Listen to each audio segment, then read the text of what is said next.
noite.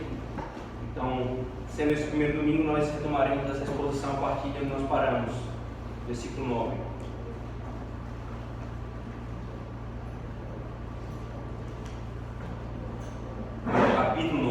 Capítulo 9, a partir do versículo 18 até o versículo 29. Os filhos de Noé que saíram da arca foram Sem, Cã e Jafé. Cã é o pai de Canaã.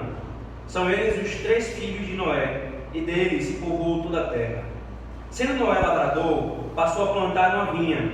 Bebendo do vinho, embriagou-se e se pôs nu dentro de sua tenda. Cã, pai de Canaã, vendo a nudez do pai, fê-lo saber fora a seus 2 irmãos. Então Sem e Jafé tomaram uma capa, puseram-na sobre os próprios ombros de ambos, e andando de costas, rostos desviados, cobriram a nudez do pai, sem que a vissem. Despertando Noé do seu vinho, soube o que lhe fizera o filho mais moço, e disse: Maldito seja Canaã, seja servo dos servos a seus irmãos. E ajuntou: Bendito seja o Senhor, Deus de Sem, e Canaã lhe seja servo. Engrandeça Deus a Jafé, e habite ele nas tendas de Sem, e Canaã lhe seja servo. Noé, passado o dilúvio, viveu ainda 350 anos. Todos os dias de Noé foram 950 anos, e morreu. Amém. Vamos orar, irmãos. Senhor Deus, nós nos colocamos diante do Senhor para aprendermos do Senhor e da Tua Palavra aquilo que o Senhor requer de nós em nosso coração, aquilo que o Senhor requer que nós professemos acerca do que cremos no Senhor. Sim, Senhor, o Senhor é o autor da história, o Senhor é aquele que nos revela o que aconteceu em tempos antigos e nos traz a correta interpretação acerca desses fatos, Senhor. Que nós possamos ter proveitos e contemplarmos a glória do Teu Filho, Senhor, a história da redenção nas letras da antiga aliança. Nós rogamos assim em nome de Cristo Jesus. Amém. Irmãos, hoje pela manhã nós exporíamos Gênesis capítulo 9 até o final do capítulo 10. Porque esse texto, todo esse texto do final do 9 até o 10, eles formam uma única unidade textual, né? Essa é a minha defesa.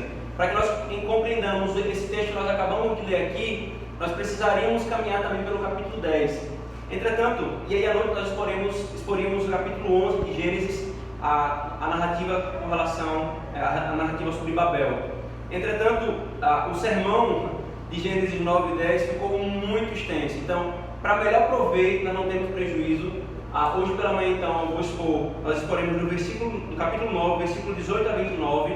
À noite nós daremos continuidade a esse mesmo sermão, abrangendo o capítulo 10. E no próximo domingo, já que esse mês nós temos 5 domingos e nós não vamos ter prejuízo com isso, nós continuaremos a exposição de Gênesis. Então no próximo domingo será Gênesis também, capítulo 11, todo o capítulo. Nesse sentido então, irmãos, nós veremos aqui em Gênesis capítulo 9, versículo 18 a 29, o que é que ocorreu após o dilúvio. Nós vimos no domingo anterior da exposição de Gênesis como que Deus entrou em pacto com Noé, seus filhos e com toda a criação após o dilúvio. Deus havia derramado o dilúvio sobre a criação, Gênesis capítulo 6 até o capítulo 8, por causa do pecado do homem. O pecado do coração do homem foi tamanho que o Senhor então derramou o dilúvio sobre a humanidade. E nós vimos que o dilúvio, o que nós chamamos de maneira ilustrativa, é uma amostra grátis do que Deus fará no final da história. E ao mesmo tempo é um anúncio do Evangelho, porque Deus graciosamente manifestou a sua salvação a 8 pessoas que obedeceram, que ouviram o meio de salvação que o Senhor havia pontuado. E nós vimos que esse é o mesmo padrão do Evangelho. O Senhor anuncia juízo e o Senhor anuncia salvação. E o único meio de salvação é Cristo. Cristo é essa arca na qual os homens devem se abrigar do juízo do Senhor. E então, queridos, a narrativa continua. Depois de Deus fazer o pacto com Noé, com a criação, prometendo preservar a vida até que tudo fosse redimido e o juízo final chegasse, o capítulo continua. E até o capítulo 11, o Senhor nos mostra o que aconteceu após o dilúvio. Como que a humanidade, depois de ter testemunhado o dilúvio do Senhor, a ira do Senhor, como ela agiu. como que essas gerações continuaram procedendo diante do Senhor? O que nós vamos perceber, irmãos, é que os pecados dos homens após o dilúvio continuou crescendo sobre a terra, confirmando aquilo que o Senhor falou no capítulo 8, por favor, irmão, no finalzinho do capítulo 8. Não tornarei, versículo 21, a amaldiçoar a terra por causa do homem, porque é mau o desígnio íntimo do homem desde a sua mocidade, nem tornarei a ferir todo o ventre como fiz, todo vivente como fiz. Ou seja, irmãos, aquilo que o Senhor havia constatado após o dilúvio, Gênesis capítulo 9, 10 e 11, vai confirmar. Apesar do juízo, o coração do homem continua pecaminoso e ele continua fazendo maldade sobre a face da terra. Por isso, irmãos, o que o Senhor vai nos ensinar em toda essa sessão, do capítulo 9 e 10, é que a humanidade insiste em manifestar o seu coração rebelde. E a prova disso é que até mesmo entre os que foram salvos, há impiedade. Até mesmo os que estavam na arca, entre os que estavam na arca, há impiedade.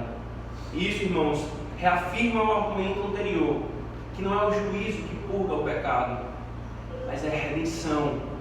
E é por isso que ele prometeu preservar o mundo até que ela se concluísse, até que a redenção ela fosse completada. Veja, irmãos, por que esses dois textos, eles são, esses dois capítulos são unidade só? Se você ver comigo, por favor, o versículo 18 e 19 do capítulo 9 diz: os filhos de Noé que saíram da arca foram Sem, Cã e Jafé. Cã é o pai de Canaã. São esses os três filhos de Noé, e deles se povoou toda a terra. Agora vá comigo, por favor, para o versículo 32 do capítulo 10. Veja o que o texto fala. São estas as famílias dos filhos de Noé, segundo as suas gerações, as suas nações, e destes foram disseminadas as nações na terra depois do dilúvio. Você consegue perceber a similitude? Isso aqui no hebraico, irmãos, é um recurso que nós chamamos de inclusio. O autor começa uma sessão e termina uma sessão com a mesma verdade, porque toda essa sessão aqui, ela transmite uma mensagem. Por isso que, no meu intento, eu quis expor de manhã toda a sessão, mas pela preciosidade do texto, não seria útil, muito proveitoso. Mas para nós entendermos o que nós vamos ver aqui no final do capítulo 9, nós precisamos olhar para o capítulo 10 e vice-versa, porque toda uma sessão é uma unidade textual. Entretanto, irmãos, nós vemos aqui do versículo 20, no capítulo 9, até o versículo 24, a descrição da vergonha de Noé. E do versículo 25 ao versículo 28, as bênçãos e maldições que Noé, como profeta do Senhor, lança sobre os seus filhos, por causa da maneira como eles reagiram à vergonha de seu pai. Por isso, irmãos, agora pela manhã, nós nos ateremos a esse primeiro ponto, essa primeira porção do texto, que nos mostra, queridos, o evangelho pregado aos filhos de Noé. Como que o evangelho foi pregado aos filhos de Noé? E quais princípios nós temos aqui para a nossa vida, irmãos? Nesse primeiro momento, queridos, Noé, veja, versículo 20. Sendo Noé lavrador, passou a plantar uma vinha. Perceba, o texto começa a nos mostrar como que Noé seguiu a sua vida depois do dilúvio, depois que ele saiu da arca, depois que Deus firmou um pacto com ele. Noé plantou, colheu, bebeu e se embriagou com o fruto do seu trabalho, com o vinho. Ele plantou uma vinha, colheu as uvas, fez um vinho, bebeu o vinho e se embriagou com o vinho. Em seguida, Cã impiedosamente expõe o pecado de seu pai, em contraste com os seus irmãos, que piedosamente o encobrem. Logo em seguida, então, a narrativa nos mostra que Cã, vendo a vergonha do seu pai, a humilhação dele, expõe ela diante dos homens, diante dos seus irmãos. E os seus irmãos, de maneira contrária e piedosa, encobrem a vergonha do seu pai. E por último, Noé, como profeta, prediz bênçãos e maldições sobre os seus filhos. Essa é a estrutura aqui desse final do capítulo 9 que nós lemos, irmãos. Versículo 20 e 21 nos mostra que Noé ele era um lavrador e plantou uma vinha. Do fruto dela fez um vinho, bebeu e se embriagou. O que nós aprendemos com isso aqui, irmãos? E aqui nós vamos tirar alguns princípios antes de nós vermos a mensagem central do texto no tocante ao Evangelho, alguns princípios importantes sobre como nós devemos lidar com a criação. A primeira coisa, queridos, que nós aprendemos aqui é o cuidado com o uso desproporcional das coisas da criação e a questão da embriaguez. Irmãos, é importante fazer esse comentário aqui porque nós vivemos numa cultura evangelical fundamentalista, e quando eu falo fundamentalista aqui não é num termo pejorativo, mas é uma vertente teológica, o fundamentalismo é uma vertente teológica, em que termina colocando o pecado em coisas que a Escritura não diz que é pecado. Veja, irmãos, para nós compreendermos o pecado de Noé, nós precisamos ter uma compreensão correta do que está acontecendo aqui. A Escritura Sagrada, queridos, em ocasião alguma, proíbe o uso de bebida alcoólica. Em nenhuma ocasião na Escritura Sagrada há uma proibição universal ao uso de bebida alcoólica. Se há uma proibição diretiva de álcool zero, lei seca, né? Álcool zero total, é a dois grupos específicos de pessoas, como por exemplo os sacerdotes e os nazireus. Mas isso com um propósito revelacional, fazendo parte da revelação para apontar para uma verdade maior. Mas em momento algum a Escritura proíbe o uso da bebida alcoólica. Tudo na criação, irmãos, foi entregue ao homem para ser usado. O problema está no uso imoderado. Deus nos entregou a criação para ela ser usada de maneira moderada e santa. O problema está exatamente no uso imoderado. É por isso, irmãos, que os reformados nunca caminharam pela trilha do álcool zero, pois a Escritura não ordena isso. E se nós ordenarmos isso, nós estamos trilhando a trilha do legalismo, ou seja, acrescentando leis que a Escritura não ordena, leis que a Escritura não estabeleceu. O que a Escritura amplamente proíbe, irmãos, de maneira clara, é a embriaguez. A embriaguez. Aqui é para nós entendermos o que o pecado de Noé, o que ele está fazendo aqui. O pecado de Noé foi porque, veja, ele bebeu vinho, está vendo? Ele pecou. Não. O pecado de Noé foi ele se embriagou com o vinho. Abra, por favor, Gálatas, capítulo 5, versículo 21. Perceba como essa é uma tônica da Escritura Sagrada no tocante à embriaguez, não ao consumo de vinho ou de qualquer outra bebida alcoólica.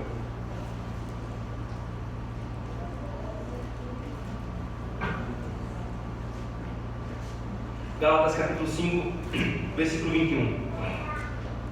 Paulo falando sobre as obras da carne, ele diz: dentre elas, inveja, bebedices, glutonaria e coisas semelhantes a essas. Ainda, Efésios capítulo 5, versículo 18, por favor.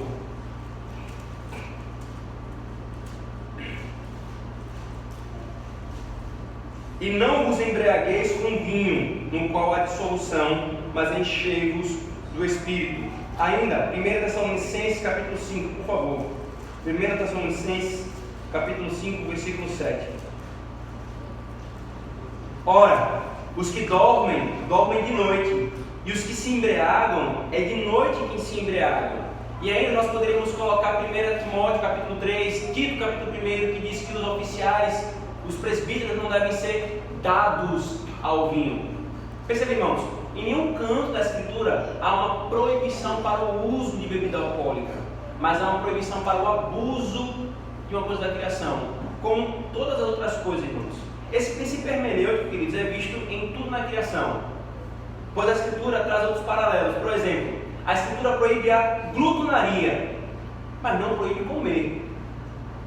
A Escritura proíbe a glutonaria, é você abusar da comida, mas não proíbe você comer. A Escritura proíbe fornicação e adultério, que é o mau uso das relações sexuais, mas não proíbe a relação sexual em si no ambiente do casamento, que é o meio no qual Deus é glorificado. A Escritura proíbe a ociosidade e a preguiça, mas não proíbe o descanso do corpo. Percebe? A criação ela deve ser usada, mas o princípio não é usar ou não usar, é como usar. Eu uso de maneira moderada e de maneira santificada. É claro, irmãos, que aqui é a liberdade cristã, né? Aqui não queira por opção não consumir algo quer seja por fraqueza, né? Quer seja por história familiar. Já encontrei esse tipo de pessoa que o indivíduo cresceu no lar em que o pai bebia muito e fala, não quero beber. E a pessoa tem liberdade para fazer isso. Agora o ponto, esses devem ser respeitados e em contrapartida eles também devem respeitar os que entendem que não há pecado em usufruir de um bom vinho, usufruir de uma boa cerveja, usufruir de um bom uísque. Essas coisas fazem parte da criação. O pecado está em abusar dessas coisas, fazendo uso imoderado. E foi exatamente o que Noé fez. Noé recebeu do Senhor a bênção da criação, colheu o fruto da terra que o Senhor dá e usou de maneira imoderada. Esse uso imoderado, irmãos, trouxe a vergonha e a embriaguez. E nesse sentido, irmãos, há um outro ponto interessante, é que os que sabem que o uso moderado não é pecado, eles devem ter sabedoria em tudo isso, não ser pé de tropeço, né? Porque assim, é comum contar também assim, não é pecado beber, então o cara vai lá e faz questão de escandalizar irmãos que acham que isso é pecado beber. Não é escandalizando que eu vou resolver o problema.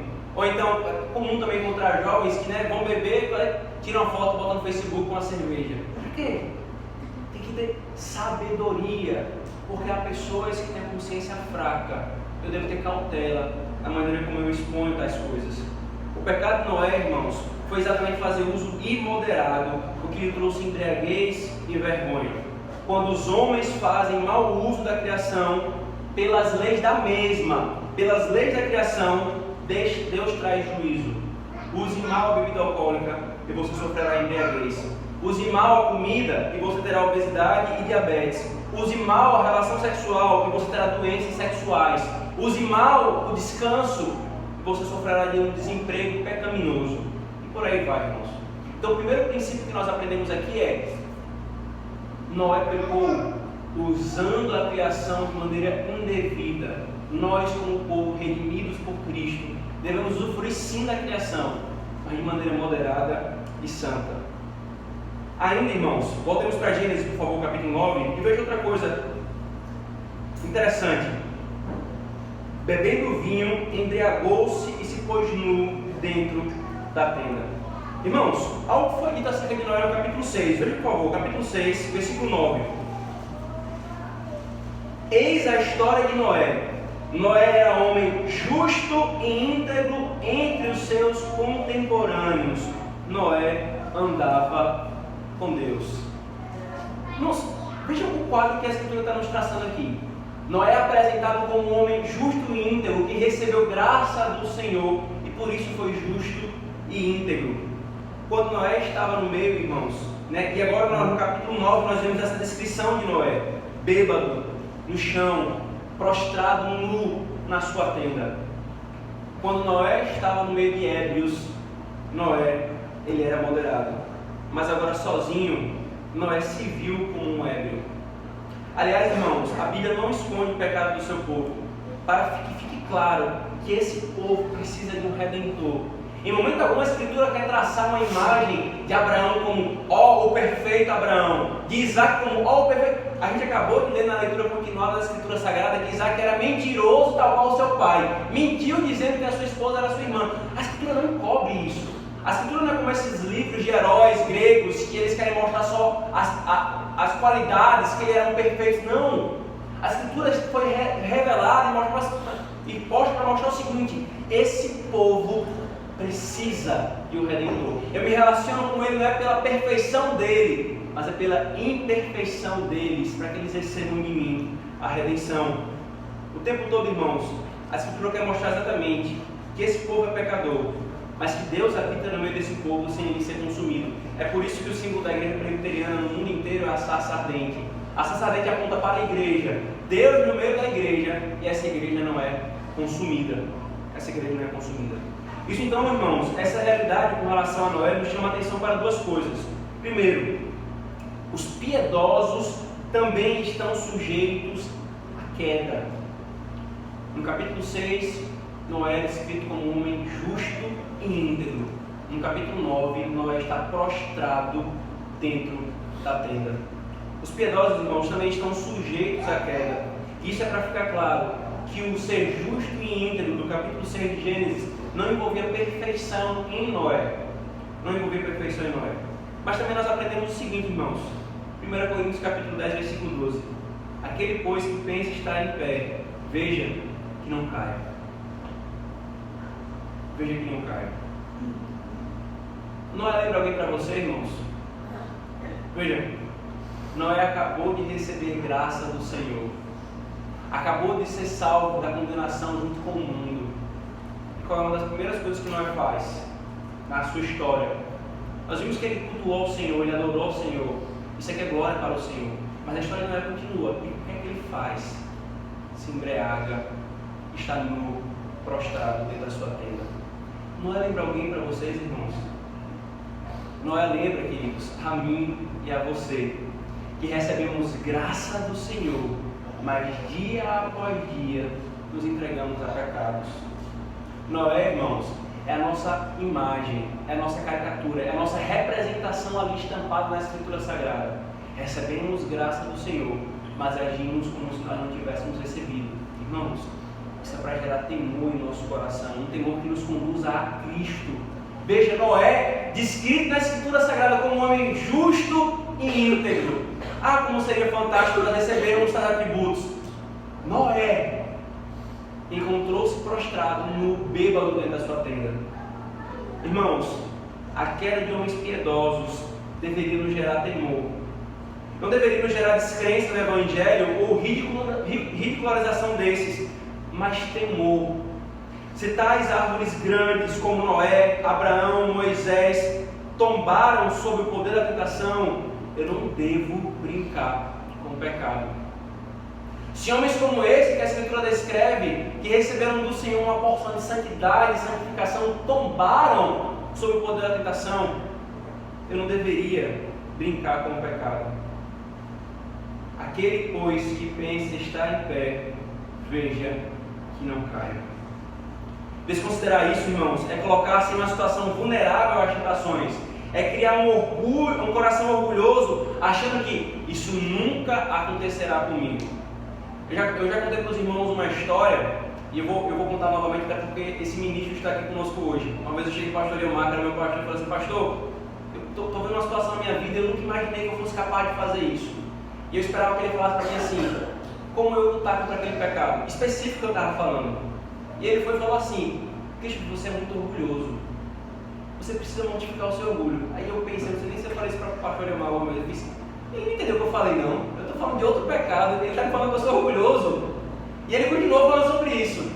Eu fui para casa e fiquei pensando, a raiz do meu pecado estava exatamente no meu orgulho. Eu achava, eu nunca poderia cometer tal pecado. E eu cometi. Esse é o primeiro passo, irmãos, para a queda. É nós desconsiderarmos a nossa fraqueza. Satanás ama atacar os crentes autoconfiantes e cheios de si mesmo, como um Pedro da vida, pois estes já estão a 1 centímetro da queda e não perceberam. A queda de Noé, irmãos, a sua embriaguez, tendo recebido tamanha graça do Senhor, deve nos trazer um temor piedoso, que nos leve a correr para Cristo, e não ficarmos cheios de nós mesmos, achando que isso nunca acontecerá comigo. Isso nunca acontecerá comigo. Mas também, irmãos, é que começamos a caminhar para um ponto importante da narrativa. Isso também nos ensina uma coisa: a vergonha e seu avultamento e seu aumento por ele ser um pai. Irmãos, nós vimos no domingo passado, na exposição de Romanos capítulo 6, que o apóstolo Paulo argumenta em favor do que os crentes abandonem o pecado, mostrando que o pecado só traz vergonha. Ele fala: que fruto foi que vocês escolheram do pecado? Vergonha. Que fruto foi que vocês escolheram do pecado? Vergonha. E aqui nós estamos vendo exatamente isso, irmãos. Que fruto é que Noé colheu do seu mau uso da criação? Vergonha. Só que tem um problema, tem uma questão maior aqui, irmãos. A vergonha de Noé, ela é aumentada por causa de uma questão. Ele é um pai. Ele é um pai.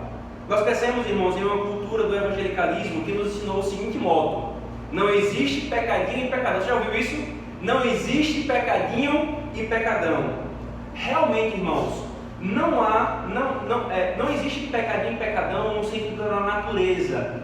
Todo pecado é transgressão da lei. Não importa qual seja, todo pecado é transgressão da lei do Senhor.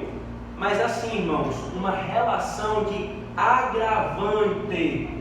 E por isso nem todo pecado é igual ao outro, em termos do seu cometimento, quem comete, quando comete, e em termos das suas consequências. O romanismo criou a ideia de pecados capitais e pecados veniais. Eles atacam diretamente a natureza do pecado. Mas o ponto que a Escritura nos ensina, irmãos, e é exatamente a nossa visão enquanto reformados, é que todo pecado é assim, por natureza, transgressão da lei, e é pecado diante do Senhor. Mas há, e aí usando a linguagem do nosso catecismo maior, a ideia de pecados mais odiosos do que outros. Uma linguagem mais simples, pecadão e pecadinho. Pecados odiosos em virtude de quem comete e na ocasião em que comete. O pecado de um pai, quer biologicamente em termos de ofício, é mais grave que o de um filho. Pois tanto quem comete quanto as consequências são mais sérias.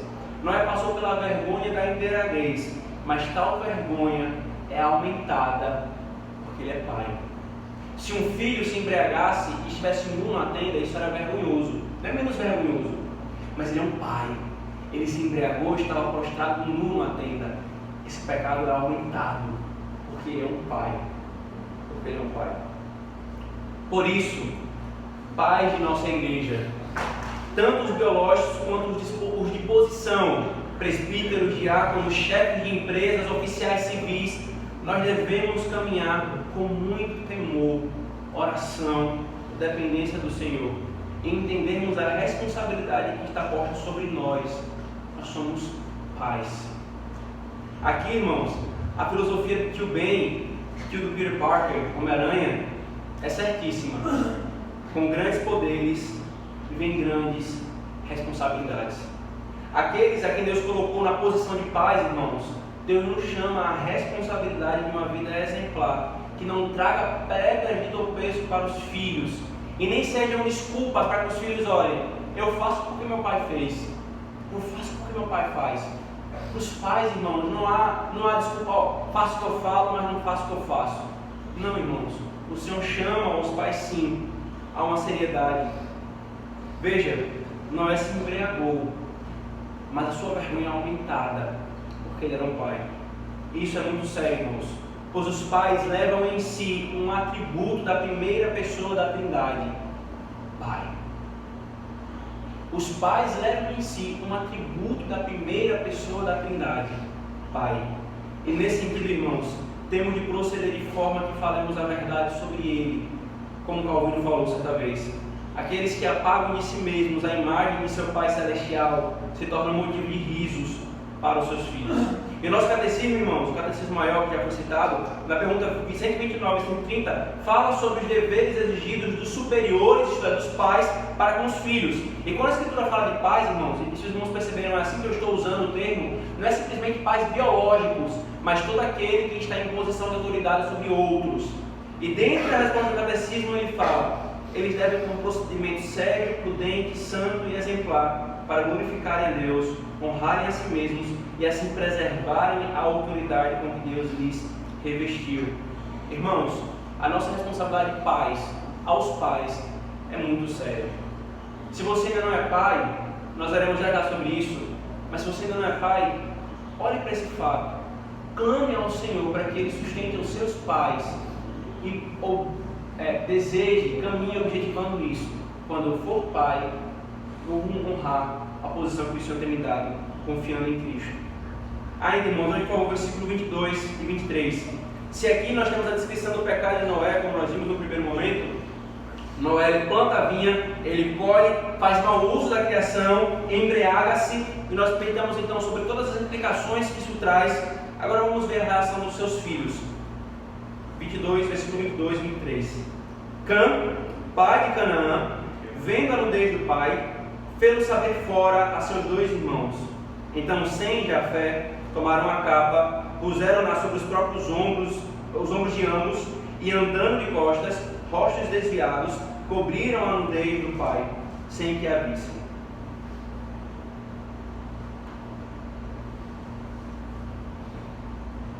Queridos, há um outro aspecto em tudo isso aqui que nós estamos vendo. Se é o segundo momento da narrativa que lida com a reação dos filhos de Noé ao pecado de Noé. Cã, irmãos, quando viu a nudez do pai, Noé se embriagou, jogou-se nu na tenda, e ele entra na tenda e viu a nudez do pai. O que é que ele fez? Ele correu para contar para os seus irmãos. ele cometeu, irmãos, um pecado gravíssimo. E a porção seguinte da narrativa nos traz o peso disso. Pois ri-se desdenhosamente de seu pai. Cã revela o próprio coração, o próprio caráter depravado e maligno. A atitude de Cã, irmãos, é gritantemente contrastada com a atitude de seus irmãos. Enquanto Cã viu a nudez de seu pai e correu para contar para os seus irmãos vêm, em vez de descrever o texto, colocam uma capa sobre os ombros, viram de costa, desviam o rosto, eles não querem ver a nudez do pai. Eles não querem ver a nudez do pai. Enquanto Cã alardeou a fraqueza e a nudez de seu pai, sem Jafé a encobriram. Eles desviaram os olhos para não verem a desgraça de seu pai. O que é que tudo isso aqui nos ensina, irmãos? Primeiro, queridos, a relação com o nosso pecado, com o pecado dos outros, a nossa relação com o pecado dos outros e com a fraqueza dos outros. O apóstolo Paulo fala que o amor não se alega com a iniquidade. Os verdadeiros arrependidos, irmãos, estão sempre tristes por seus próprios pecados e jamais poderão se alegrar pelos pecados dos outros. Quer ver um sinal de que alguém realmente não se arrependeu? É quando ele se alegra com o pecado e a fraqueza do outro. O pecado, irmão, não traz nenhuma alegria, nem quando está no outro.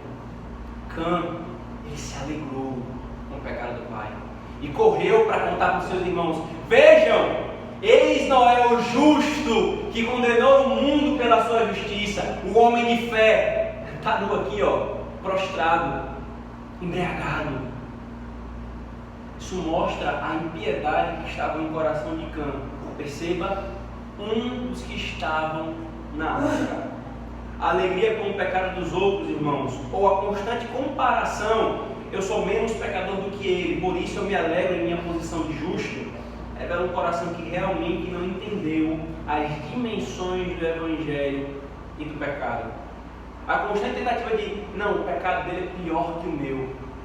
Veja, eu não faço a coisa que fulano faz, eu sou melhor. É a mesma coisa aqui, irmãos. O pecado em nós e nos outros deve sempre nos gerar tristeza e clamor para que Cristo nos livre dessa praga, dessa realidade sombria que só traz dor, dor e dor. O nosso próprio pecado nos traz dor, irmãos. O pecado dos outros também nos traz dor. O pecado dos nossos pais nos traz dor. O pecado dos nossos filhos nos traz dor. O pecado dos políticos nos traz dor. Só há desgraça no pecado, irmãos. Nós não devemos nos alegrar como Cã se alegrou com o pecado do seu pai. Como disse Matthew Henry, devemos ter o cuidado de ocultar a vergonha alheia, ou pelo menos fazer o melhor possível, assim como gostaríamos que fizesse por nós. É claro, irmãos, que isso se trata de maneira ordinária. É claro que não é pecado, inclusive o nono mandamento nos ordena isso. O mesmo mandamento que fala assim: eu não posso fofocar e sair expondo a fraqueza dos outros, é o mandamento que diz: eu não posso encobrir a injustiça. E quando for necessário, denunciar o mal, denunciar a justiça. Aqui não é proibição para isso, irmãos, mas é a maneira como eu trato uns aos outros. Mas especificamente, irmãos, aqui o texto não está lidando com a igualdade, com a tratativa de um igual, de um irmão com outro irmão, mas está lidando com a questão da honra aos pais. Cã era um filho, Noé era um pai. Se nós vimos, irmãos, que o pecado e a vergonha de Noé foi agravada por sua posição, se a vergonha e o pecado de Noé foi agravada por causa da sua posição, porque ele era um pai, aqui também o Senhor nos mostra o quão sério é o dever dos filhos, quer os biológicos, quer os de posição. A Escritura sempre exaltou, irmãos, o dever da honra dos pais, dos filhos para com os pais. Por exemplo, nos 10 mandamentos, é o mandamento mais próximo dos que lidam diretamente com o nosso relacionamento com o Senhor. Do primeiro mandamento até o quarto mandamento, é diretamente o relacionamento do povo com Deus. Não terás outros deuses diante de mim, não farás imagem de escultura, não tomarás o nome do Senhor teu Deus em vão. Lembra-te do dia de sábado para santificar. Qual é o próximo mandamento que vai fazer a transição para o relacionamento com o próximo? É o quinto mandamento: honra teu pai e tua mãe. Deus, irmãos, é o pai a ser honrado, servido então de transição perfeita dos mandamentos. Na lei civil de Israel, queridos, isso era tão sério que era um dos poucos pecados cuja pena era a morte: desonrar o pai. Se um filho desonrasse o pai de maneira obstinada, continuasse na sua desonra, os pais tinham o dever de levar os filhos perante os juízes de Israel, e ele seria apedrejado por sua desonra aos pais. Tamanha é a seriedade, irmãos, desse relacionamento que o Senhor estabelece. Tudo isso, queridos, é para nos ensinar que se a impiedade para com o pai terreno a piedade, para com o pai terreno era uma virtude tão excelente e digna de louvor, como grande deve ser a nossa devoção e piedade para com aquele que é santamente, supremamente, absolutamente Pai sobre todos. Pai sobre todos. Às vezes a nossa sociedade, embebecida por uma filosofia humanista, tem a ver com desdém, nós veremos isso logo mais, a ideia de autoridade, quer sempre estar lançando para fora de si a autoridade. Não é incomum, irmãos, nós encontrarmos vídeos no YouTube que os alunos estão batendo e desrespeitando professores. Universitários estão expulsando e escurrachando policiais. Por que isso? Cada vez mais afastando de si a autoridade. E por que Deus colocou a ideia de autoridade na criação, irmãos? Ele colocou a ideia de autoridade para que nós aprendamos na lida uns com os outros aquele que tem a autoridade suprema. É por isso que nenhum pai tem a autoridade suprema sobre ninguém. É por isso que nós não defendemos, o crente reformado não defende governos totalitários, porque o governo totalitário ele quer ser um Deus, quer ter autoridade sobre tudo, um Estado que quer botar a mão em tudo. Não, há limites para os pais, mas ainda assim, dentro dos limites, quando Deus estabelece autoridades, é para nos apontar para uma relação ainda maior. Eu, o Senhor Deus, é que tenho autoridade sobre todos, e como Pai sobre todos, eu devo ser respeitado e honrado. Cante um coração irreverente e desonroso como seu Pai, irmãos. E na primeira ocasião, ele o manifestou, expondo aos seus irmãos. Sem de a fé foram em sentido contrário, imitando a Deus. O que Deus faz conosco, irmãos? Até quando Deus nos expõe o pecado, até quando Deus nos confronta com a revelação da sua vontade, Ele nos promete uma coisa: eu cubro seu pecado. Quando Adão e Eva eles estavam nus com o pecado que ele cometeu, e eles perceberam que estavam nus, e o Senhor dá a ocasião deles confessarem o seu pecado, eles não o fazem. O que é que Deus faz? Deus cobre a sua nudez, nos mostrando que é exatamente Ele que faz isso. Ele cobre o nosso pecado por meio da justiça de Cristo. E por isso, irmãos, nós também devemos ter essa postura de cobrir a fraqueza dos nossos irmãos. Veja, não é fazer vista grossa, não é esse o ponto, mas é sermos caridosos, é sermos cuidadosos, e não sermos os primeiros a estar com a pedra na mão só esperando que o irmão caia, para jogar pedra sobre ele. Todo coração, irmãos, que ama ser crítico dos pais, ou vive procurando pecados neles, muitas vezes para legitimar os seus e se colocarem acima deles, colocando-se verbal ou internamente como juiz deles, revela que no fundo, se pudesse, fariam o mesmo com Deus. A questão, irmãos, não é que os pais são incriticáveis, mas até que na crítica ela deve ser feita de maneira honrosa, de maneira devida.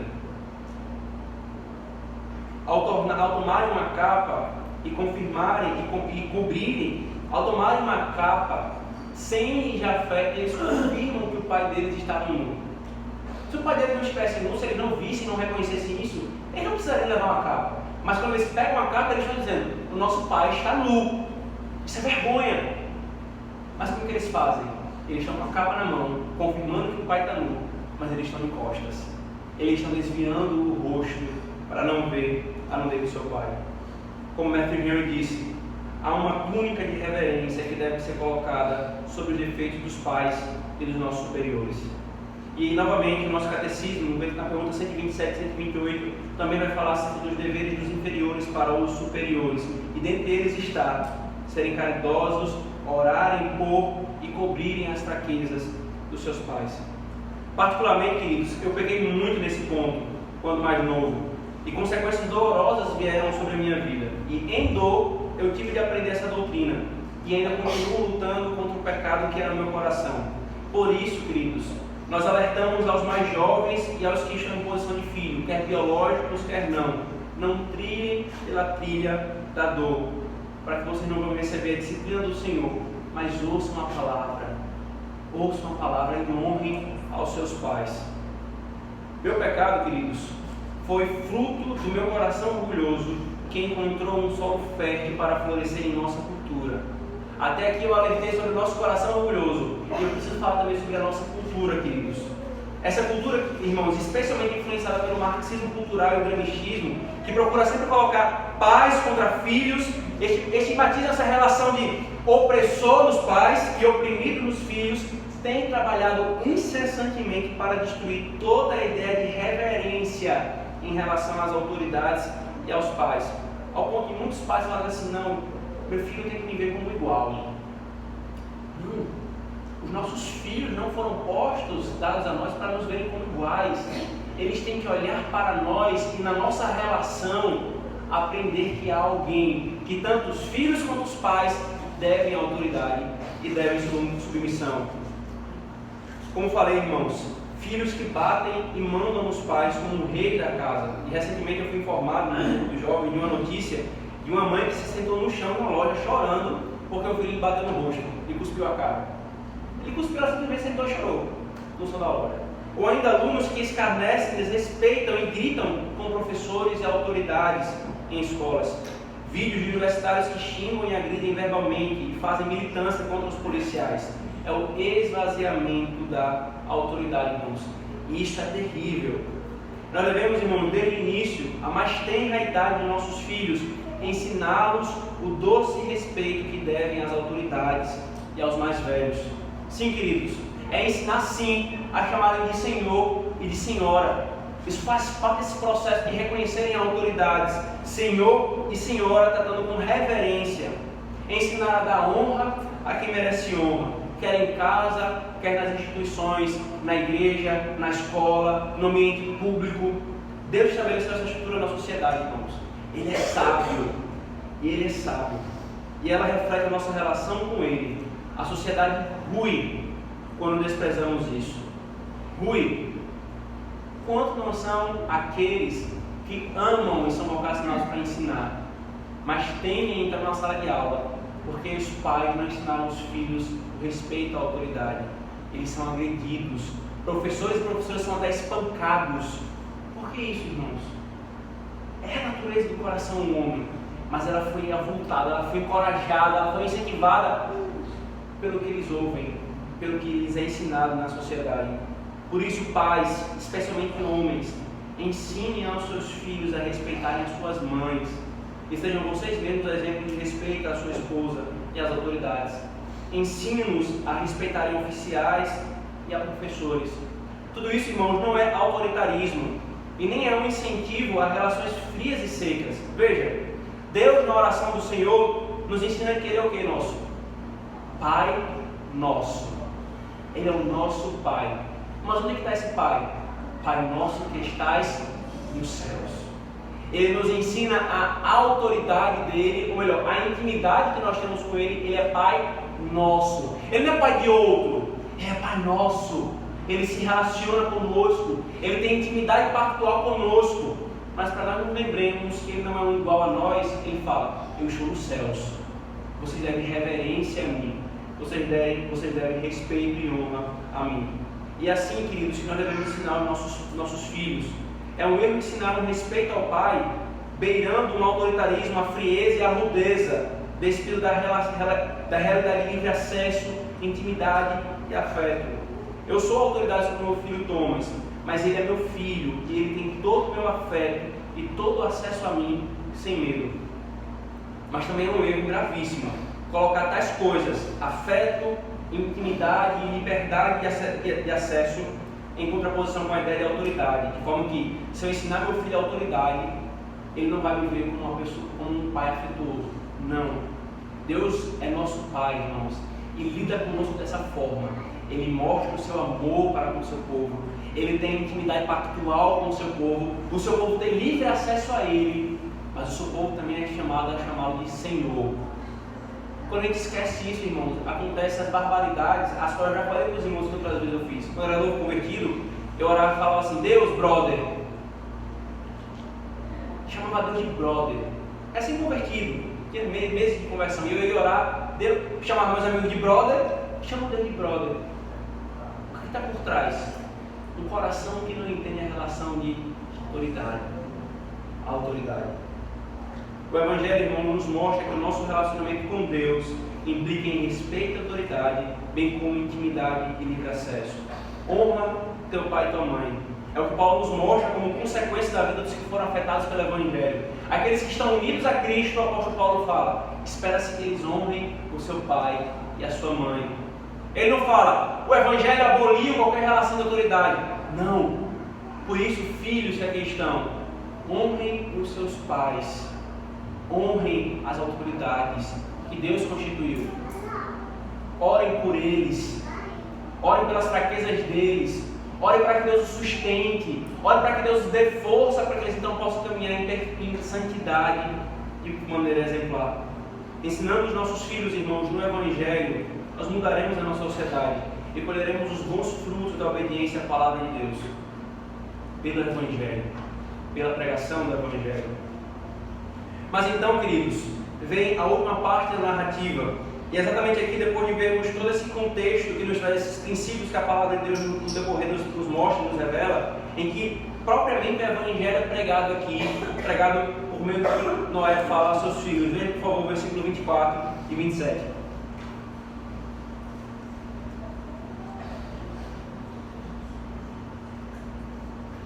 Despertando Noé do seu vinho, soube o que lhe fizeram o filho mais moço, e disse: Maldito seja Canaã, seja servo dos servos a seus irmãos. E ajuntou: Bendito seja o Senhor, Deus de Sem, e Canaã lhe seja servo. Engrandeça Deus a Jafé, e habite ele nas tendas de Sem, e Canaã lhe seja servo. Noé, passado o dilúvio, viveu ainda 350 anos. Todos os dias de Noé foram 950 anos e morreu. Então, irmãos, vem o terceiro momento da narrativa, quando Noé acorda da sua vergonha, da embriaguez, e sabe, descobre que o seu filho mais moço fez, seu filho mais novo fez. Então Noé lança-se, queridos, no seu dever de pai, que é a disciplina. Mas há algo muito maior aqui, irmão, do que simplesmente a disciplina de um pai para com um filho. Noé, como profeta, ele anuncia bênçãos e maldições sobre os seus filhos. Lembremos, o texto nos coloca, inclusive, dizendo que de Sem, Cã e Jafé povoou-se a terra. O que Noé está fazendo aqui, irmãos, como profeta do Senhor, é nos dando um vislumbre da história da redenção. O que é que Deus vai fazer por meio desses povos? Como Deus vai operar a redenção no meio desses homens? Sem, Cã e Jafé. Aqui, irmãos, como profeta, ele nos dá um vislumbre da obra de Cristo e a história da redenção nos são anunciadas. Veja, irmãos, aqui há bênçãos e há maldições. Essa é exatamente a estrutura do Evangelho, irmãos. As bênçãos estão sobre os que entram em pacto e estão em comunhão com o Senhor por causa da obra de Cristo. As maldições estão sobre aquele que rejeita a Cristo e despreza esse pacto da graça que o Senhor providenciou por meio de Cristo. Essa é a estrutura do Evangelho. E aqui Noé anuncia essa mesma estrutura. Bênçãos e maldições. Bênçãos e maldições. Agora, irmãos, nós vamos ver apenas a maldição sobre Cã. E à noite eu quero encorajar, então, se você veio hoje pela manhã e não pretendia vir à noite, venha à noite também, para que você possa, então, nós possamos entender completamente o que significa essas bênçãos e essas maldições que Noé está lançando aqui sobre seus filhos. A maldição sobre Cã, irmãos, revela em seus netos. Veja que interessante. Quando Noé amaldiçoou, ele disse, maldito seja Canaã. Ele não fala maldito seja Cã, maldito seja Canaã. E o tempo todo, a narrativa desde os versículos anteriores vem falando. Veja o versículo 22. Cã, pai de Canaã. Cã, pai, versículo 18. Cã é o pai de Canaã. Essa ênfase sobre Canaã não era Cã, mas o seu filho, e aí nós vamos ver no capítulo 10 quem era esse Canaã. Por que sobre ele recai essa maldição? Mas veja, a maldição é diretamente para os seus descendentes. Eles sofreriam as consequências do seu pecado. Isso nos mostra, irmãos, a seriedade e a gravidade do erro. Quando o pecado era rapidamente resolvido ali no indivíduo, era uma coisa. Mas quando o pecado de um homem recaía sobre a sua descendência, é para mostrar e aumentar a gravidade do pecado que foi cometido. Se ele, sendo filho, maldisse o seu pai, seus filhos agora saberão que o seu pai é a raiz das suas mazelas e o mal dirão. E especificamente, irmãos, a maldição consistia em serem servos dos servos.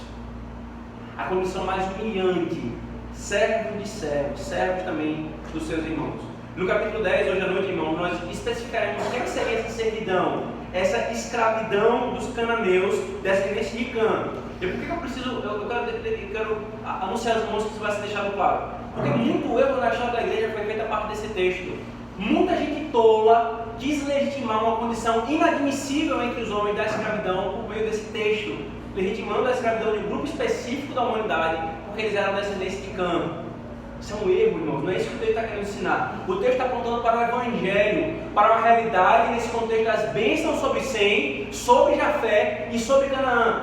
Quem são os descendentes de Sem? Quem são os descendentes de Jafé? Quem são os descendentes de Canaã? E aqui é introduzido o anúncio do Evangelho, e essa compreensão nós vamos ter, irmãos, quando nós chegarmos no capítulo 10 e veremos quem são cada um desses. Devo destacar aqui ainda, então, irmãos, que nenhuma maldição da parte de Deus para com o homem é injusta. Quem vai pensar assim: nossa, como foi injusto o que Deus fez? Ele amaldiçoou Cã, e aí os seus descendentes, que coisa mais injusta. Irmãos, nenhuma maldição que venha sobre os homens é injusta da parte de Deus. Todos deveriam o pior da parte de Deus. Abra, por favor, Gálatas capítulo 3, versículo 10. Gálatas capítulo 3, versículo 10.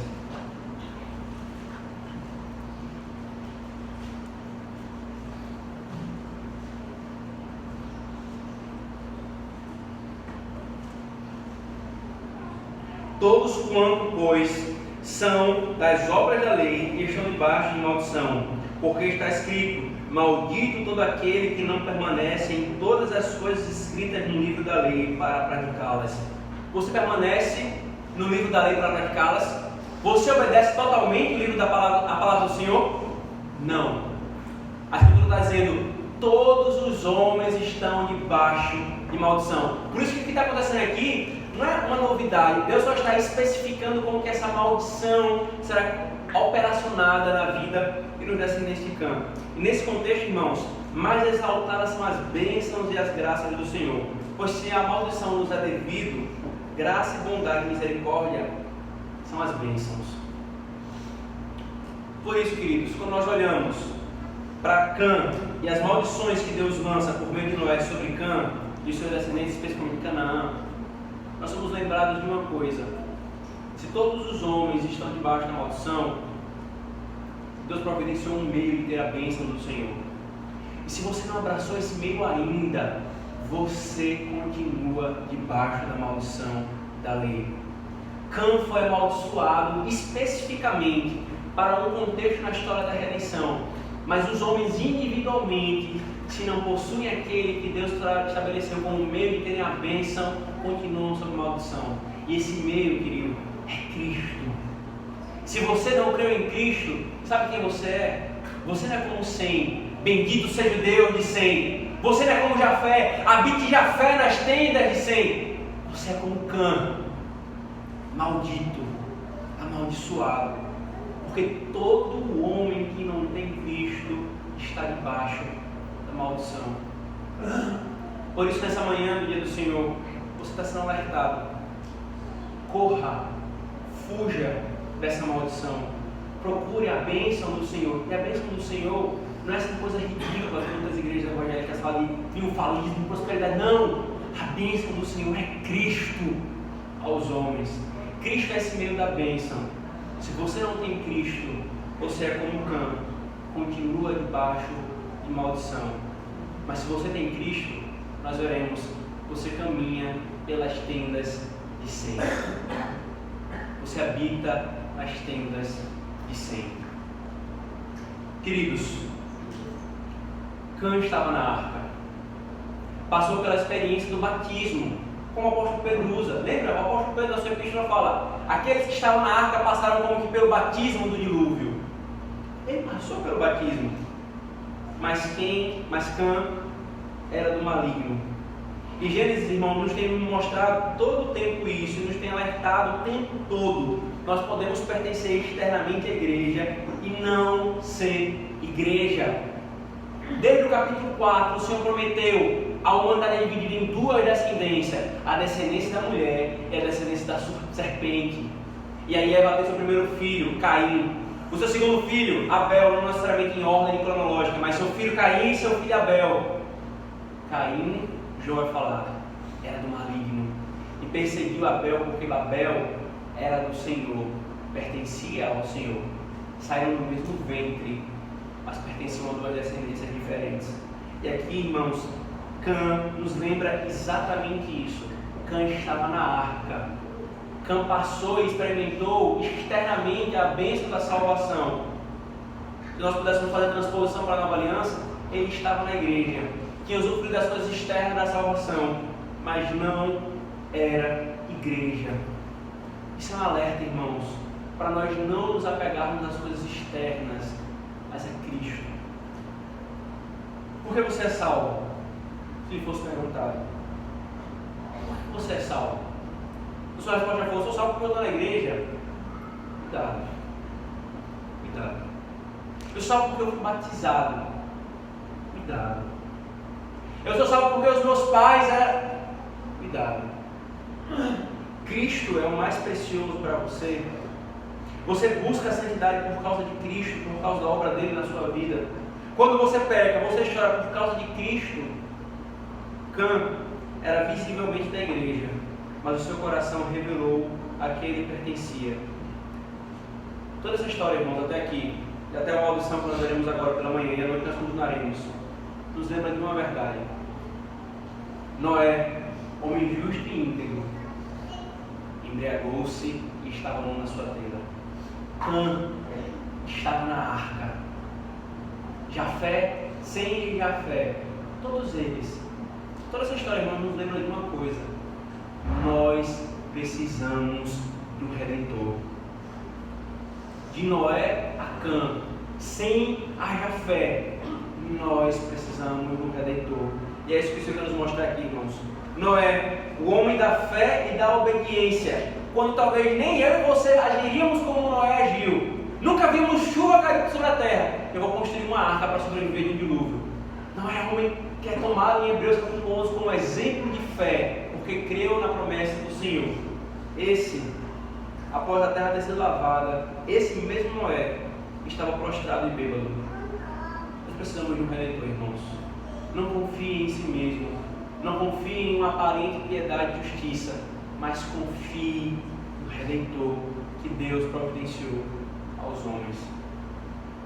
Que hoje à noite, Senhor, irmãos, nós continuemos então, e convido novamente você que esteve pela manhã a vir e vermos o restante do texto de Gênesis capítulo 10, para entendermos a glória dessa bênção, dessa maldição que aponta para o Evangelho. Oremos, queridos, pedindo a graça do nosso Deus. Senhor Deus, bendito seja o teu nome, de eternidade a eternidade. Obrigado pela tua palavra.